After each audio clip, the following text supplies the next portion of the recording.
So I have a little bit of a secret that I've got to tell everybody about my childhood.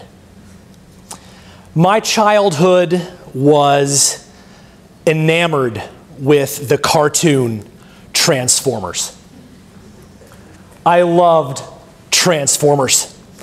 I loved the fact that each one of these Transformers was a truck or a car, and they grew into something that could be either used for good or evil.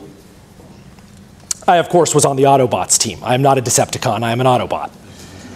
So you can imagine my enthusiasm when I heard that not only can they be themselves, but they can combine.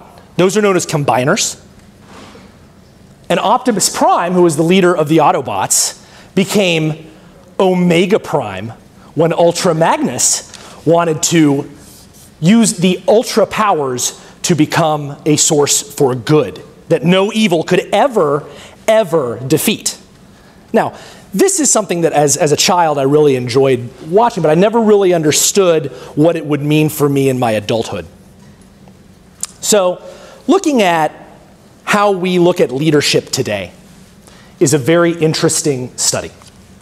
We consider leadership to be something public, something outstanding, something unattainable, when in reality, each and every day we have the opportunity to be leaders in our own communities. And what does that mean? Well, I'll start at the beginning. I'll start at sort of a negative level. And that is throughout our day as we experience different emotions, as we go through the challenges and obstacles of each day, we get into what I like to call the butt syndrome, especially when we're talking about each other. We have opportunities to discuss each other and say, you know, Nancy is a great employee, but Jeff is a good student, but Mr. Smith is a great teacher, but. And we get so enamored with the buts. It's the second thing that we talk about in the sentence that's really what we focus on. We forget about the first part of the sentence, which is the strengths. So when you look at it, we have way too many buts in our lives. We talk about weakness. We want to sit here and correct every single weakness. This is part of who we are now that limits us entirely too much. So the first focus of what I want to talk about is strengths. A friend of mine and I were talking a few weeks ago, and she was telling me about this study that Gallup did and continues to do when it comes to surveys about people's strengths. And it gives you these 34 or 35 strengths that people can have. And you take a survey for about 30 minutes. I don't know, there's a 30 thing going on here. But you take a survey for about 30 minutes and it comes up with 5 of your top strengths and tells you what your strengths are instead of identifying your weaknesses. I was fascinated by this. So of course what I did, I automatically went and I bought the book at Barnes & Noble. I did the whole, you know, I haven't taken the survey yet because I'm really nervous to do it, but I studied and studied and studied what all these strengths were about and what they meant and how they could really take shape in our lives, right? Now, what's interesting about the strengths part is that as leaders, we are called to dare to find the strengths that they may not see themselves. Dare to find the strengths that they may not see themselves. When other people come together, and this is what I learned about my Transformers experience, when other people come together and form Ultra Magnus, that's when I start finding passion. That's when I start finding inspiration. And I guarantee that every single one of us in some way can do the same. So, what happens when we use our strengths? What happens when we focus on our strengths rather than our weaknesses? Because in the book that's discussed, Strength Finder 2.0, it talks about how when we talk about weaknesses, oftentimes we try to master things that we just will not master. And we get more and more frustrated, we get more down on ourselves, and we give up. But when we focus on strengths, endorphins are released. This is your brain on joy, right? Endorphins are released. Stress is reduced. We have a better comfort in ourselves to get things going. So when each one of our strengths is used in a daily way, in a substantive way, we become more inspired in ourselves.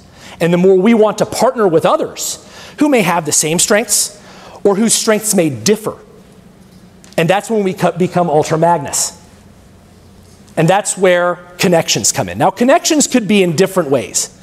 We can connect people as leaders with each other, but more importantly, we can also connect people with projects, with causes, with different end results. And that's what we really do in development.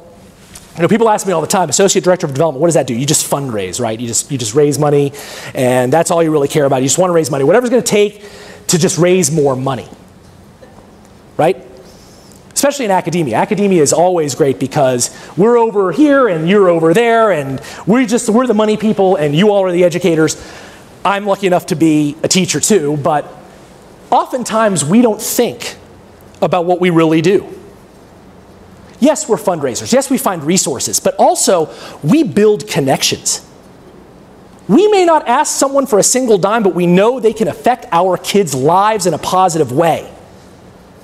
So regardless of how much financial resources you have, we know that you can affect our school, our community, whether it be Penn Charter or elsewhere, in a positive, formative way. And that's what we do in development. So I'm lucky enough to see these connections in action. And if you want a great career in an area that can change lives, not just financially, but can change lives just by inspiring others to do great work, you should go into development because it's a fun thing to do. But connections, when you see that connection and you form that ultra magnus relationship, the sky is the absolute limit. You have no idea what one development officer, what one connection can mean to one person and later on the world.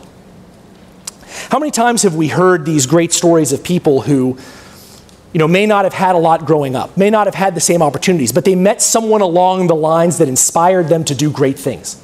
We've heard from some tonight. We'll hear from more as we go about our lives. But those connections, based on mutual strengths or different strengths, can form relationships and can form results that can build schools, hospitals, can run for office, can do things that only our dreams are imaginable. So, lastly, the result, the third focus, is passion. Now, what do I mean by that? Now, everybody has a passion in themselves for their own strengths and for their own happiness and for their own abilities. But all too often, we discount the role of others in our passions. All too often, we just go about life thinking that individually we're going to find our passion, and individually we need to read and ingrain so much into our own memories and brains that we forget that maybe passion can arise from our daily interactions. Maybe from other students, maybe from other teachers. In education and certainly in development, I'm very lucky in that I get to see this every single day. I get to see interconnectivity lead to passion. And quite honestly, sometimes it can lead to life changes.